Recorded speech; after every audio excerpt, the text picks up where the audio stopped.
ನಿಮಗಿದು ತಿಳಿದಿರಲಿ, ದಿನಕ್ಕೊಂದು ಮಾಹಿತಿಯ ಸಂಗ್ರಹ. ಬಸವನ ಹುಳುವಿನ ನಿದ್ದೆ. ಬಸವನ ಹುಳು ಎಂದ ತಕ್ಷಣ ನೆನಪಾಗೋದು ಅದರ ನಿಧಾನ ನಡಿಗೆ. ಸೋಮಾರಿತನಕ್ಕೆ ಉದಾಹರಣೆಯಾಗಿ ಇದನ್ನು ಹೇಳುವುದು ವಾಡಿಕೆ. ಯಾಕೆ ಅಂದರೆ ಮಾನವ 24 ಗಂಟೆಗಳಲ್ಲಿ ಚಟುವಟಿಕೆ ಮತ್ತು ನಿದ್ರೆ ಮಾಡಿದರೆ ಬಸವನ ಹುಳುವಿನ ಚಟುವಟಿಕೆ ಮತ್ತು ನಿದ್ರೆಯ ಬಗ್ಗೆ ಬಹಳಷ್ಟು ಜನರಿಗೆ ತಿಳಿದಿಲ್ಲ ಅಂದುಕೊಳ್ತೇನೆ.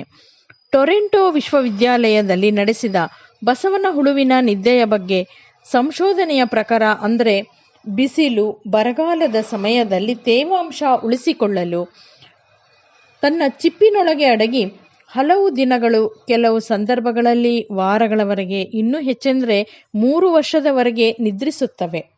ತೇವಾಂಶ ಮತ್ತು ಅನುಕೂಲಕರ ಹವಾಮಾನ ಬಂದ ನಂತರ ಮತ್ತೆ ಹೊರಬಂದು ಆಹಾರ ಹುಡುಕಲು ಆರಂಭಿಸ್ತವೆ. ಬಸವನ ಹುಳುವಿಗೆ ನಮ್ಮಂತೆ ಹಲ್ಲುಗಳಿರೋದಿಲ್ಲ ಅಂದ್ಕೊಂಡಿದ್ದೀರಾ?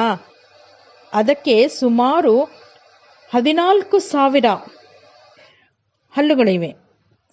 ಅಂದರೆ ರೆಡುಲಾ ಅನ್ನುವ ವಿಶೇಷ ಭಾಗದಲ್ಲಿ ಸಾವಿರ ಸಣ್ಣ ಸಣ್ಣ ಹಲ್ಲುಗಳಿರುತ್ತವೆ.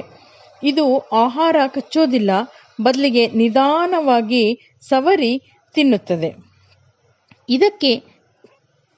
ಇದು ಚಿಕ್ಕದಾಗಿ ಕಾಣಿಸಿದರೂ ಇದರ ರಚನೆ ತುಂಬ ವಿಚಿತ್ರವಾಗಿದೆ ಅಲ್ವಾ?